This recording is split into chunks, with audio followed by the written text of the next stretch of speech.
And so today we're going to look at a mystery. The mystery of Peter, James, and John. Why was it always Peter, James, and John? What's so important about these three disciples? When Jesus went up the mountain of transfiguration, why was it Peter, James, and John? Yeah. Why is it always Peter, James, and John? When Jesus raised Jairus' daughter, he only took 3 disciples with him to the room, Peter, James, and John. Yeah. Why is it always Peter, James, and John? Why? Why can't it be Judas? Okay, Judas, all right. We know why. But why can't it be, why can't it be Matthew or Philip? Why was it always Peter, James, and John? Why? It's a mystery. Why Peter, James, and John? All the time, Peter, James, and John. Peter, James, and John. Peter, James, and... Why is it always those 3? Why? Why? So that's what we're going to look at today. That's the video for today. If you like code language, if you like deeper Bible study, this is gonna be a good video for you. Of course, as usual, it's all about grace. It's all about Christ. And yeah, we're going to solve a mystery today.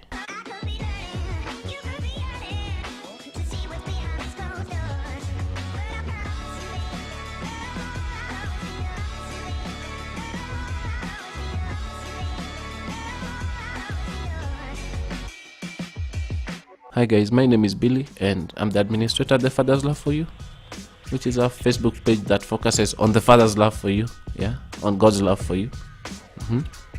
So check us out on all social media and all that stuff. We'll be happy to have you. That's my my assistant.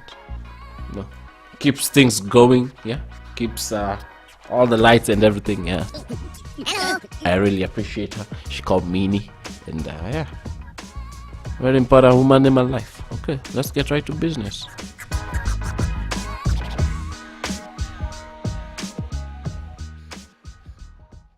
Matthew 17:1-8. 6 days later, Jesus took with him Peter, James, and John his brother, and led them up on a high mountain by themselves. And he was transfigured before them, and his face shone like the sun, and his garments became as white as light. And behold, Moses and Elijah appeared to them, talking with him. Peter said to Jesus, Lord, it is good for us to be here. If you wish, I will make 3 tabernacles here, one for you, and one for Moses, and one for Elijah. While he was still speaking, a bright cloud overshadowed them, and behold, a voice out of the cloud said, This is my beloved Son, with whom I am well pleased. Listen to him. When the disciples heard this, they fell face down to the ground and were terrified.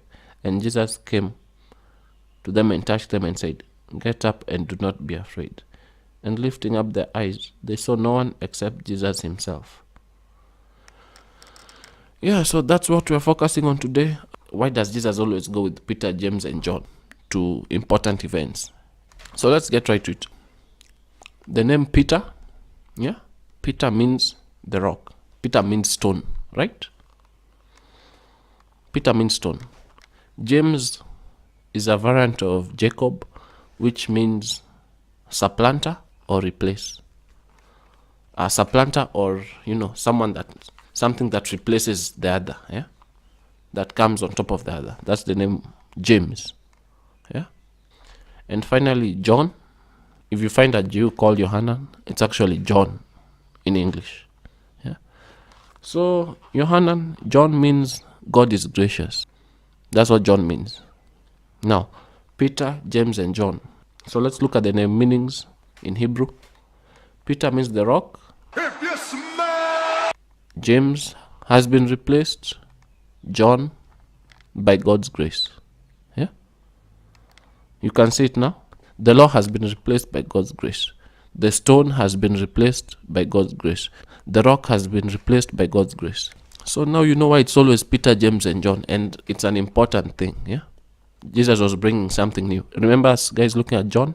In John it says, the law came by Moses, but grace and truth came by Jesus Christ. So now you guys know that the name Peter, James, and John means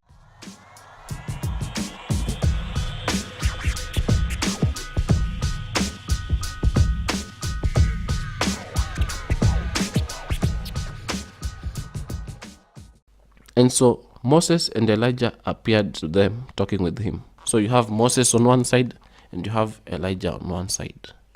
And then Peter spoke and he said, Lord, it is good for us to be here. If you wish, I will make 3 tabernacles here, one for you, one for Moses, and one for Elijah. You know what Peter meant when he said this? He was trying to put Jesus, Elijah, and Moses at the same level. Yeah? Now, listen. These guys are not at the same level, and they don't stand for the same things. Elijah speaks of all the prophets. Yeah? He's a representative of the prophets. Moses is representative of the law. And so Peter is trying to have Jesus at the same level as the law and the prophets. And God wasn't about to have any of that. Yeah? And so God spoke up and said, while he was still speaking, Peter that is, a bright cloud overshadowed them, and behold, a voice out of the cloud said, "This is my beloved Son, with whom I am well pleased. Listen to him." Yeah? Listen to him. Listen to Jesus. Don't listen to Elijah, because his time is up. The time of the prophets is over. Yeah? You have Christ. Don't listen to the law, because the old covenant system was about to end with the crucifixion coming up soon. And so the time of the prophet is over, and the time of the law is over. And Jesus here brings in a new thing. Jesus brings in the new covenant. And so God says, listen to him and not them. In fact, the whole of the Bible, yeah, the prophets and the law, they actually point to Jesus. They all point to Jesus. So listen to him. When the disciples heard this, they fell face down to the ground and were terrified. Of course, you would be terrified. I mean, think about it, yeah? You and your friends are there, looking at Jesus and all that, and then the noisy one of your friends decides to speak and say some things, and then God interrupts him with that godly voice. Of course, you'd be scared, yeah? You'd be looking at him and thinking, Peter, what are you doing? Why are you doing this to us? You're going to put us in trouble. yeah? That's what you would think. And so they were terrified. The last thing they heard from the voice of God himself, God the Father, the last thing they heard was, listen to him. So they're like, okay, let's listen to what he's going to say. And the first thing Jesus told them is, and Jesus came to them and touched them and said, get up and do not be afraid. Jesus is always lifting us up and telling us not to be afraid. This echoes a lot of things. Remember 2 Timothy 1:7? For God has not given us a spirit of fear, but of power, love, and sound mind. You do not have a spirit of fear. Yeah? You shouldn't be afraid of God. Romans 8:15. For you have not received a spirit of slavery leading to fear again, but you have received a spirit of adoption as sons, as children, by which we cry out, Abba, Father, which means Daddy, God. You can call God Daddy. Can you see what this is?